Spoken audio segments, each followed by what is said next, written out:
দেখো বন্ধুরা, আমাদের কাছে কত কাঁঠাল হয়েছে। তো চলো আজকে তোমাদের সাথে শেয়ার করি। সো হ্যালো বন্ধুরা, আমি জয়িতা, আমার জয়িতা রয় পেজে তোমাদেরকে অনেক অনেক অনেক স্বাগত। দেখো আমাদের কত বড় গাছে কত কাঁঠাল হয়েছে, আর এই দিকে দেখো পর পর দুটো পেকে গিয়েছিল, তাই বোন দেখো একটা পেরে আনছে, আর এখানে দেখো একটা ভাঙা হয়ে গেছে আর একটা এখনো পড়ে আছে। তো চলো তোমাদেরকে দেখাই কতগুলো গাছ আছে আমাদের।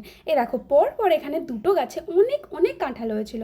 তো আগে তো এঁচড় কেটে খাওয়া হয়ে গেছে অনেক, তো তারপরেও দেখো এখনো এই দিকে কতগুলো গাছ আছে। আর দেখো এখানে পরপর চারটে এরকম ভাবে হয়েছিল, তো দুটো কেটে নেওয়া হয়েছে আর দুটো এখনো আছে। আর বাড়ির পেছনেও জানো তো এখনো দুটো গাছ রয়েছে। আমার তো পাকা কাঁঠাল খেতে একদমই ভালো লাগে না, তবু কাঁচা থাকলে তরকারিটা তবুও ভালো লাগে। তো যাই হোক, তোমাদের পাকা কাঁঠাল খেতে কার কার পছন্দ অবশ্যই কমেন্ট করে জানাও। আর দেখো গাছের মধ্যে ভরা ফল ফুল হয়ে থাকলে কত সুন্দর লাগে, তাই না? আর কেটে ফেললে একদমই ভালো লাগে না। তো যাই হোক, কাল তো জামাই ষষ্ঠী, কে কে কাঁঠাল নিয়ে যাচ্ছ অবশ্যই কমেন্ট করে জানাও। তো আমার ভিডিও ভালো লাগলে অবশ্যই লাইক কমেন্ট শেয়ার করে দিও। তো দেখা হচ্ছে নেক্সট অন্য কোনো ভিডিওতে। টাটা।